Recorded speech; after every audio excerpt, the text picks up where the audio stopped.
제목으로 함께 말씀을 나누겠습니다. 세상이 말하는 강함은 무엇일까요? 세상이 말하는 강함은 내가 할 수 있다입니다. 내게 능력이 있다입니다. 그것이 세상이 말하는 강함입니다. 그러나 성경은 우리에게 무엇을 가르칩니까? 그리고 성경이 말하는 진정한 강함은 무엇입니까? 성경은 말씀합니다. 자신의 연약함을 주님 앞에 내어놓는 자, 자신의 부족함을 주님 앞에 내어놓는 자가 가장 강한 사람이라고 그렇게 이야기하는 것입니다. 자신의 연약함을 주님 앞에 내어놓는 기도가 가장 강한 기도라고 성경은 그렇게 이야기하고 있습니다. 오늘 사도 바울에게는 연약함이 있었습니다. 부족함, 그의 약점이 있었습니다. 그것이 건강상의 이유이든 정신적인 이유이든 심지어 영적인 이유였든 바울에게는 연약함이 있었는데 그 연약함이 너무 심해서 사도 바울의 사역을 발목 잡고 사도 바울의 인생을 발목 잡는 그런 연약함, 그런 약점이었습니다. 육체적인 아마 그런 이유였던 것 같습니다. 건강상의 이유, 보이는 외적인 그런 이유였던 것 같습니다. 그런데 그 바울의 연약함 때문에 옆에 있던 성도들도 시험 들 정도였다라고 성경은 이야기하고 있습니다. 우리 갈라디아서 4장 14절 말씀 함께 읽어보겠습니다. 시작. 너희를 시험하는 것이 내 육체에 있으되 이것을 너희가 업신여기지도 아니하며 버리지도 아니하고 오직 나를 하나님의 천사와 같이 또는 그리스도 예수와 같이 영접하였도다. 너희를 시험하는 것이 내 육체에 있었다라고 이야기합니다. 너희를 시험하는 것이 나 자신에게 있다라고 이야기합니다. 그 목회자에게 있었다라는 것이죠. 성도님들이 목회자를 볼 때마다 사도 바울을 볼 때마다 성도님 마음 가운데 시험이 들 뻔했다, 시험이 들 만하다, 그런 이야기입니다. 큰 약점 아니겠습니까? 큰 연약함이 아니겠습니까? 그런데 그것이 어떤 약점이냐면 업신여길 만한, 버릴 만한, 사도 바울을 볼 때 그런 약점이었어요. 성도님들을 볼 때 사도 바울을 업신여길 수도 있고 또 심지어 바울을 버릴 수도 있는 그런 약점이었다라고 이야기합니다. 그러나 성도님들은 그런 바울을 하나님의 천사와 같이 또는 그리스도 예수와 같이 영접하였다고 바울이 정말 고마운 마음, 감사한 마음을 지금 표하고 있는 것입니다. 아마 바울의 이런 약점들 때문에 바울의 적들도 더 많았던 것 같습니다. 그것을 인정하고 받아들이는 성도들도 있었겠지만 그러나 그것을 끝끝내 받아들이지 못하고 거절하고 거부했던 많은 동역자들, 성도들도 성경에 많이 나옵니다. 그 정도로 바울에게는 그것이 약점이었고 연약함이었고 아픔이었습니다. 그래서 사도 바울은 자신의 연약함을 두고 이렇게 이야기하는 것입니다. 고린도후서 12장 7절 말씀 보면 내 육체의 가시 곧 사탄의 사자를 주셨다라고 그렇게 바울이 이야기하고 있습니다. 내 육체의 가시, 심지어 사탄의 사자, 내 안에 사탄의 사자가 있다, 그렇게 이야기합니다. 얼마나 흉했으면, 얼마나 보기 싫었으면 내 안에 있는 가시를 향해 그것은 내 것이 아니라 사탄이 내게 준 것이다, 하나님께서 사탄의 흔적을 나에게 남겨주셨다, 그렇게 이야기할까요? 우리는 그 정도는 아니죠. 손에 가시 박혀보신 적 있으시죠? 손에 작은 가시가 박히는 순간 우리는 온 신경이 거기에 가 있습니다. 스칠 때마다 아픕니다. 그래서 이걸 빼내려고 막 몸부림칩니다. 카드로 막 긁기도 하고 손톱깎이도 뜯어보기도 하고 병원 가는 게 제일 좋죠. 병원 가서 깔끔하게 제거하는 게 제일 좋습니다. 긴 여정을 나서는데 발바닥에 작은 가시가 박혀 보십시오. 그 여정을 다 망치는 것입니다. 아주 작은 가시지만 그것이 내 온 몸과 마음을 사로잡습니다. 그것이 가시입니다. 사도 바울에게는 이 가시가 있었습니다. 사라져 버려야 할 그런 가시가 있었습니다. 나를 연약하게 만드는, 나를 약하게 만드는, 나를 주눅들게 만드는 그런 것이 있었습니다. 내 앞길에 방해가 되고 내 사역에 방해가 되고 내 능력을 제한시키고 도무지 도움이 되지 않고 오히려 옆 사람들에게 시험만 되고 옆 사람들에게 걸림돌이 되는 듯한 그런 내 안의 연약함, 그것이 인격이든 습관이든 외모이든 건강이든 무엇이든지 간에 그것이 이 가시를 향한 바울의 시선이었습니다. 혹시 우리 성도님들도 이런 가시를 가지고 있지는 않습니까? 나를 초라하게 만드는 가시, 나를 주눅들게 만드는 가시, 나를 괴롭히는 가시가 있을 수 있습니다. 나의 약점 말입니다. 세상은 우리의 약점을 드러내지 말라고 말합니다. 너가 너의 약점을 이렇게 드러내는 순간, 너가 빈틈을 보이는 순간 어떻게 무참히 공격하고 물고 뜯을 것이다. 흔히 이제 산길 가거나 산책로 갈 때 이제 야생 멧돼지 출현 이런 팻말 보신 적 있으신가요? 그러면 여러 가지 대처 방법이 있잖아요. 등을 보이지 말라, 우산을 펴라, 또 절대 뛰어서 도망가지 말라, 몸이 강한 척하라는 겁니다. 동물의 세계를 봐도 아무리 미물이라도 어떤 게 있나요? 위협을 받으면 몸을 부풀립니다. 그리고 아무것도 아니지만 위협합니다. 왜요? 그게 이 세상의 질서이기 때문에 그렇습니다. 약점을 드러내는 순간, 약함을 보이는 순간 공격한다, 당한다, 너가 손해 볼 것이다, 뒤에서 흉볼 것이다. 그래서 이 세상을 살아가는 동안에 우리 사랑하는 성도님들도 저도 더 강한 사람, 더 약점이 없는 사람, 더 부족함을, 더 빈틈을 숨기려는 그런 인생을 살려고 했는지도 모릅니다. 험한 세상 살다 보니 남들보다 강해지지 않으면 살아남을 수 없고, 남들보다 더 잘하지 않으면 살아남을 수 없고, 아니 남을 짓밟고 올라가지 않으면 남이 나를 짓밟고 올라가는 이 세상이기 때문에 더 강해져야 돼, 더 세져야 돼, 더 잘해야 돼, 하나라도 더 인정받아야 돼. 특별히 우리 집안의 가장, 아버님, 어머님, 직장에서 현장에서 뛰고 달리는 우리 그런 아버님, 어머님들은 훨씬 더 그런 상황들에 놓여 있지 않습니까? 우리 청년들도 그런 상황에 놓여 있지 않습니까? 취업부터 결혼부터 모든 것 하나, 거기 하나 해당되지 않는 것이 없습니다. 세상은 슈퍼맨을 좋아합니다. 잘하고 능력 있고 뛰어난 사람. 그러나 오늘 한 가지 기억했으면 좋겠습니다. 주님은 슈퍼맨이 필요한 것이 아닙니다. 주님은 자신의 연약함을 내어놓고 또 주님만을 의지하는 그 한 사람을 기다리는 줄 우리 성도님들이 믿으시기를 바랍니다. 내가 너무 강해서 기도할 수 없는 것을 보시고 주님은 오히려 그것이 약한 것이라고 말씀하십니다. 그것이 너의 약점이라면 약점이라고 이야기하십니다. 너의 인간적으로 볼 때 부족한 것, 너의 인간적으로 볼 때 능력이 없는 것, 여러 가시가 있는 것, 그것이 약하고 약점이고 단점이 아니라 그것을 두고 기도하지 않는 너가 약한 것이라고 말씀한다라는 것입니다. 그러나 여러분, 내가 너무 약해서 주님께 기도할 때, 나의 가장 연약한 기도를 내가 주님께 올려드릴 때 주님 다시 말씀하십니다. 그것은 너의 강함이 될 것이다.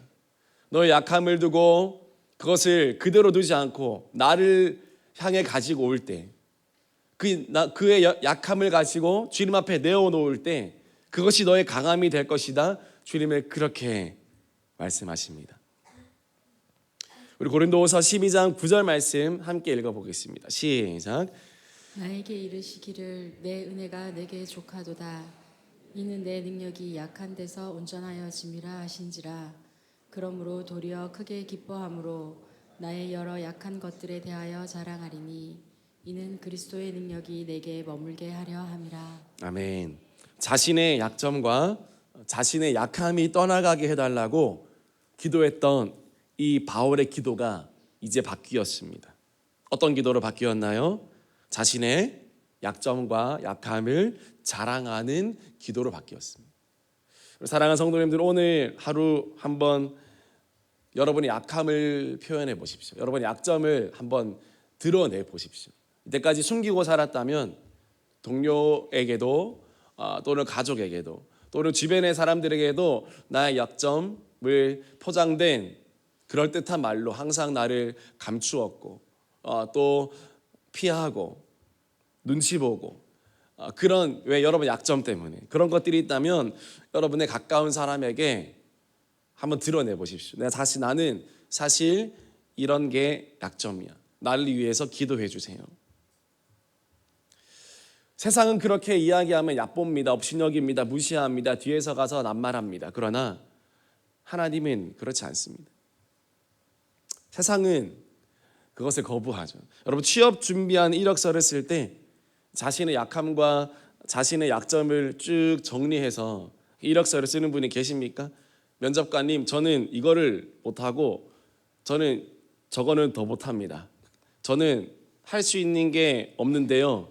저는 그런 제 자신이 너무 자랑스럽습니다. 여러분 이렇게 혹시 이력서를 쓰는 분이 계십니까? 오늘 사도 바울의 이력서는 이런 이력서입니다. 주님, 저는 이게 안 되고 저게 안 되고 심지어 제가 성도님들한테도 무시받습니다. 주님, 그런데 그런 제가 너무 자랑스럽습니다. 우리 한번 고린도서 12장 9절 한번 읽어볼까요? 읽겠습니다. 시작. 나에게 이르기를 내 은혜가 내게 족하도다. 이는 내 능력이 약한 데서 온전하여짐이라 하신지라. 그러므로 도리어 크게 기뻐함으로 나의 여러 약한 것들에 대하여 자랑하리니 이는 그리스도의 능력이 내게 머물게 하려 함이라. 바울은 자신의 약함을 이제는 드러내기 시작했습니다. 자신의 약함을 자랑한다고 이야기했습니다. 왜냐하면 그리스도의 능력이 내게 머물게 하려 함이기 때문이라고 그렇게 이야기하는 것입니다.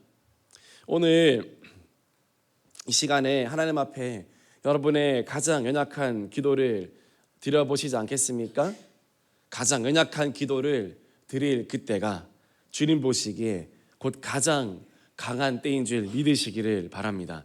고린도서 12장 10절에 보면 이렇게 말씀합니다. 그러므로 내가 그리스도를 위하여 약한 것들과 능력과 궁핍과 박해와 곤고를 기뻐하노니 이는 내가 약한 그때 강함이라. 얼마나 큰 역설입니까? 약하면 약한 것이지 그것이 왜 강합니까? 주님을 계산에 넣었기 때문입니다. 약하면 약한 것이지 그게 왜 강함입니까? 주님을 내 인생에 끌어들일 때 내 가장 연약한 기도가 가장 강하신 주님께 올려드려질 때 나의 약한 기도는 가장 강한 기도가 되는 것이고 나의 부족함은 주님의 은혜가 된다라는 것입니다. 오늘 이 새벽에 주님 앞에 가장 불쌍히 여김받을 자가 누구입니까? 여러분이 강한 사람이라면 이 새벽에 나올 이유가 없습니다. 그러나 매일 새벽마다 우리가 이렇게 나오는 이유가 무엇일까요? 주님 앞에 불쌍히 여김받기 위해서입니다. 주님 나를 도와주시옵소서. 주님 앞에 가장 연약한 존재이기 때문에 이 새벽을 깨우는 것입니다.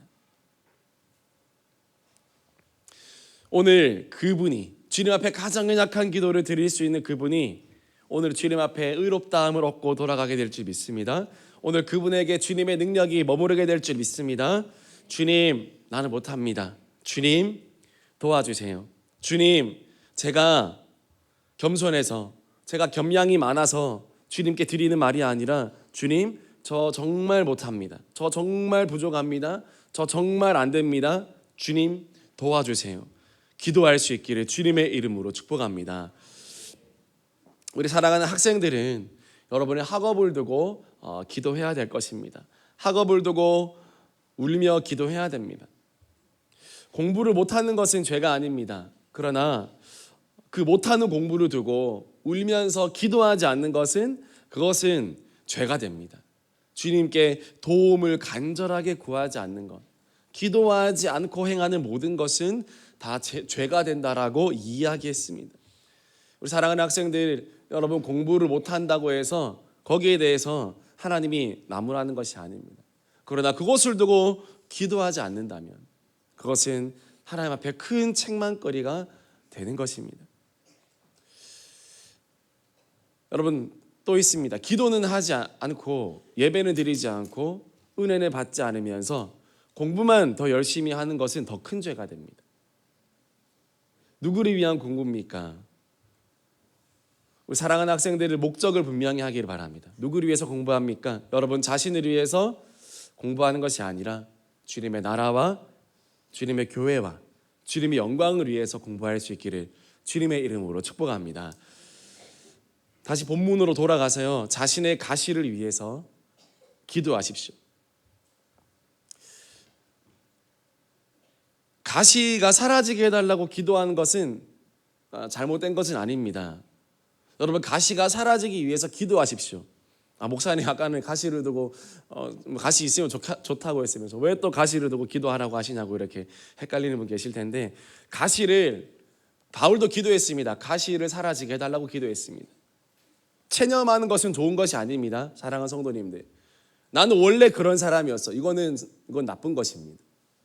뭐든지 주님 앞에 씨름하고 기도해야 됩니다. 사도 바울은 이 가시를 두고 3번이나 간절히 기도했습니다. 주님께서도 십자가가 당연한 운명이었음에도 불구하고 땀방울이 핏방울이 될 때까지 씨름했습니다. 당연한 것이 아니라 내게 온 모든 사안들, 내게 온 모든 인생의 문제들은 주님께서 기도하라고 던져주신 것들입니다. 당연한 것은 아무것도 없습니다. 원래 그랬던 것도 아무것도 없습니다. 기도해야 됩니다. 그것이 성경적인 것입니다. 그러나 기도하지만 주님 내 연약함, 내 부족함이 떠나가게 해주세요라고 기도하지만 떠나가지 않을 수도 있습니다. 그렇게 인정하는 것과 체념해서 인정하는 것은 다른 것입니다. 주님이 내게 주셔서 내가 감사함으로 받아들이는 것과 나는 원래 그런 사람이었다고 원망하면서 한탄하면서 인생을 살아가는 건 다른 겁니다. 가시가 사라지지 않을 수도 있습니다. 여전히 공부 못할 수 있습니다. 여전히 내게 능력이 부족하고 열매가 없을 수도 있습니다. 그리고 눈에 보이는 성과가 없을 수도 있습니다. 그럼에도 불구하고 기도해야 됩니다. 내 성격을 두고, 내 습관을 두고, 내 죄의 문제를 두고도 기도해야 됩니다. 내 건강상의 이유를 두고도 기도해야 됩니다. 끝까지 낫지 않을 수 있지만 간절하게 기도해야 됩니다. 주님 고쳐주세요. 주님 낫게 해주세요. 기도해야 됩니다. 그렇지만 그 문제가 해결되지 않을 수도 있습니다. 그러나 기도해야 됩니다. 왜요? 그것이 주님의 뜻이고 그렇게 기도하는 것 그 자체가 주님이 원하시는 것이고, 무엇보다 기도하다가 내 문제보다 크신 하나님의 은혜를 경험하게 되기 때문입니다. 그런 은혜가 있기를 주님의 이름으로 축복합니다. 내 인생의 가시를 압도하는 주님의 은혜를 경험할 수 있기를 주님의 이름으로 축복합니다. 내 가시를 압도하는 은혜의 능력을 받도록 기도하는 것입니다. 가시가 사라지는 것은 2번째, 3번째 문제입니다. 그 가시를 덮는 은혜가 있습니다. 사도 바울은 그것을 경험했습니다. 우리 인생 모든 게 그렇습니다. 기도하지 않으면 모든 게 골칫거리가 되지만 기도하면, 주님의 은혜가 임하면 그것이 간증거리가 되고 자랑거리가 될 줄 믿습니다. 바울은 자신의 가시를 덮는 그 은혜의 능력이 임하도록 기도했습니다. 다른 목사님 종종 말씀하십니다. 문제가 작아 보일 때까지 기도하라고 이야기했습니다. 더 이상 가시가 내게 가시가 아니라 자랑거리가 될 때까지 기도할 수 있는 사랑하는 성도님들 되시기를 주님의 이름으로 축복합니다. 골짜기가 깊을수록 산 봉우리는 높아집니다. 골짜기가 깊을수록 그 풍경은 더 장엄해지는 법입니다. 나 약함으로 말미암아 주님 더욱 영광 받으시고 나의 부족함으로 말미암아 주님의 능력이 드러난다면 그것이 여러분의 인생 가운데 남길 수 있는 가장 큰 주님의 은혜요, 주님의 흔적인 줄 믿으시기를 바랍니다. 내가 슈퍼맨이 되는 것, 내게 부족함이 다 사라지는 것, 그것이 아니라 내가 부족하지만 주님 내게 이렇게 역사하셨구나, 내가 부족한 만큼 그만큼 역사하셨고 나를 사용하셨다라는, 나에게 전부가 되어 주셨다라는, 여러분 그 은혜, 그것이 은혜 아닙니까? 내가 슈퍼맨이 된다면, 내가 부족함 없고 내가 다 잘할 수 있고 승승장구하는 사람이라면 은혜가 끼어들 자리가 어디 있겠습니까? 내가 부족하니까, 내가 못하니까 주님이 영광 받으시고, 내가 이런 사람인데도 불구하고, 우리 가정이 이런 가정임에도 불구하고 주님이 축복해 주셨다. 그것이 은혜 아닙니까? 말씀 마무리하겠습니다. 오늘 이 새벽에 주님의 긍휼을 얻고 주님의 은혜를 얻고 돌아갈 수 있는 시간 될 수 있기를 주님의 이름으로 축복합니다. 오늘부터는 나의 약함을 내가 자랑하리라. 그렇다고 아무한테나 가서 나의 약함을 떠벌리라는 말은 또 아닙니다. 정말 주님 앞에, 신뢰할 만한 주님 앞에, 가장 믿을 만한 주님 앞에 내 모든 것들을 드러내라는 이야기입니다. 그럴 때 주님께서 여러분의 강함이 되어주시고 여러분의 능력이 되어주시고 여러분들을 통해서 또 하나의 주님의 은혜의 역사들이 펼쳐질 줄 믿습니다. 그런 새벽이 될 수 있기를 주님의 이름으로 축복합니다. 같이 기도하겠습니다. 우리 학생들은 자리에 일어나서 함께